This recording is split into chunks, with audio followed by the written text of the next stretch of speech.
Hello guys, কেমন আছো সবাই? অনেক দিন পরেই আমি ব্যাক করলাম ইউটিউবে।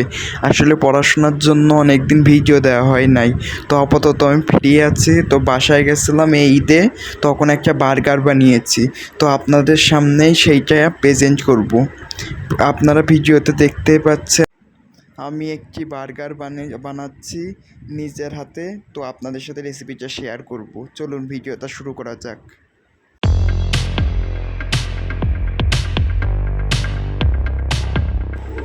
শুরুতেই আমাকে মাংসের কিমা করে নিতে হবে। কিমাটা আপনারা ব্লেন্ডারে করতে পারেন, আস্তে আস্তে কিমাটা করবেন। কিমা করা হয়ে গেলে ঝালের গুঁড়া, লবণ, গরম মশলা, লেবু, পেঁয়াজ কুচি, কাঁচা ঝাল একসাথে মাখিয়ে নেবেন। সাথে সয়া সস দিয়ে ভালোভাবে মাখিয়ে নেবেন। এভাবে মাখাতে মাখাতে যতক্ষণ পর্যন্ত শক্ত না হয় মাখাতে থাকবেন। আমি এইদিকে মাখাতে থাকি। আপনারা যারা যারা ভিডিওটা দেখছেন একটা করে লাইক দিয়ে চলে আসুন এবং সাবস্ক্রাইব করতে ভুলবেন না, সাথে বেল বাটনও ক্লিক করে দিন। এরপর আপনাদেরকে এই কিমা দিয়ে একটি মাংসের পেঁচি বানাতে হবে। আমি এত ভালো পেঁচি বানাতে পারি না, আপনারা নিজের মতো সুন্দর করে বানিয়ে নিন। এরপর একটু তেলটা গরম করে ভিতরে পেঁচিটা ছেড়ে দিবেন।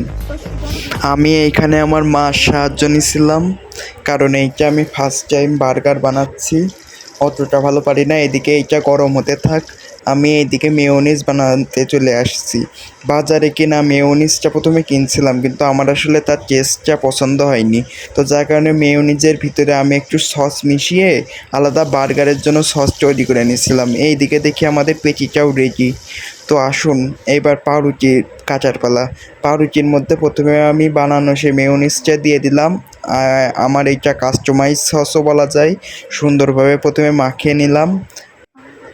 আমি একটু সসটা বেশি করে দেওয়ার ট্রাই করছি, এতে আর কি মানে একটু টেস্টটা বেশি বাড়ে।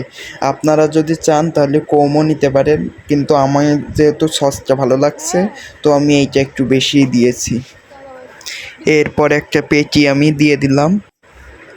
পেঁচি দেওয়ার পর এরপর বাটার দিতে হবে। বাটারটা আমি স্বপ্ন থেকে কিনছিলাম, কাস্টমাইজ বাটার। এইটা আপনারা চাইলে বাসায়ও বানাতে পারেন কিংবা কিনে নিয়ে আসতে পারেন। আমার মতে কেনা যায়, বেশি টেস্টি লাগবে। যদি আপনারা বাটারের জন্য আলাদা কোনো ভিডিও চান তাহলে বাটার বানিয়ে আমি দেখিয়ে দিব, কিন্তু আপাতত এইটা আমি কেনা বাটারই দিয়েছি।